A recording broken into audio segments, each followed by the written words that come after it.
What if I told you there is a cure for cancer and it is not through the means you have always thought of? This is not a clickbait and this is not theory.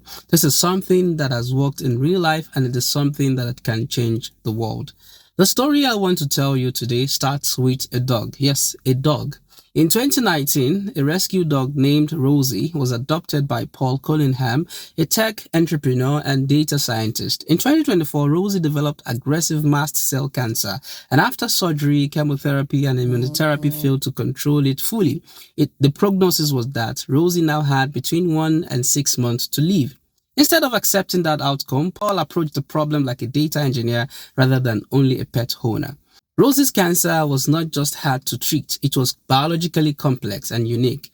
Traditional chemotherapy could slow the disease, but it could not precisely distinguish cancer cells from healthy cells, which is why treatment often causes severe side effects and limited tumor shrinkage. The deeper challenge was that every cancer has its own genetic fingerprint, so a one-size-fits-all approach was not enough.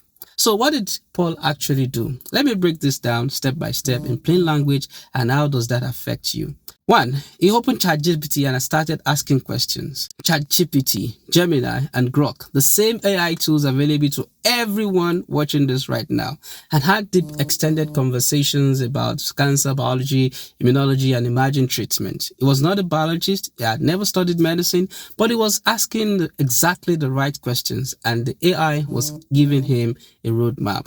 One of those conversations led him to a concept that is at the very frontier of cancer science: personalized mRNA vaccines. mRNAs are designed to train the immune system to recognize the unique mutations or new antigens in a specific tumor. This is exactly why traditional one-size-fits-all chemotherapy is so brutal. It does not know which cells are the enemy. It attacks everything that grows fast, cancer cells and healthy cells alike. That is why patients lose their hair, and that is why they feel sick. The treatment cannot tell friend from foe. He spent about $3,000 to sequence both the healthy and tumor DNA, generating a very large dataset that could reveal the cancer's distinct mutations. Using AI tools and AlphaFold, he, alongside scientists at the University of New South Wales in Sydney, Australia, turned the blueprint into a custom mRNA vaccine packaged in lipid nanoparticles, and they helped narrow down the mutations into candidate new antigens. Let me tell you something about AlphaFold. AlphaFold is also an artificial intelligence system developed by Google DeepMind. It predicts the three-dimensional shape of proteins from their genetic sequence, a problem that scientists have been trying to solve for 50 years, and that AlphaFold cracked in matter of seconds per protein. It was revolutionary that in 2024, the scientists behind it were awarded the Nobel Prize in Chemistry. Paul used AlphaFold to model the three-dimensional structure of Rosie's mutated proteins. This allowed him to see which mutations were changing the shape of proteins in ways that the immune system could potentially recognize and attack. Months of what would normally be laboratory work compressed into weeks of AI-assisted analysis. The result was half a page of formulas.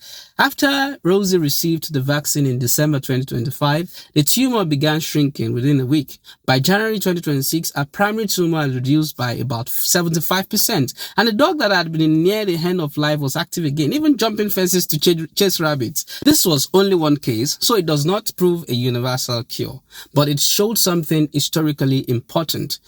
1. A personalized cancer vaccine can be built, delivered, and produce a dramatic response in real time. The bigger lesson is that three technologies are converging: genomic sequencing, artificial intelligence, and mRNA vaccine technology.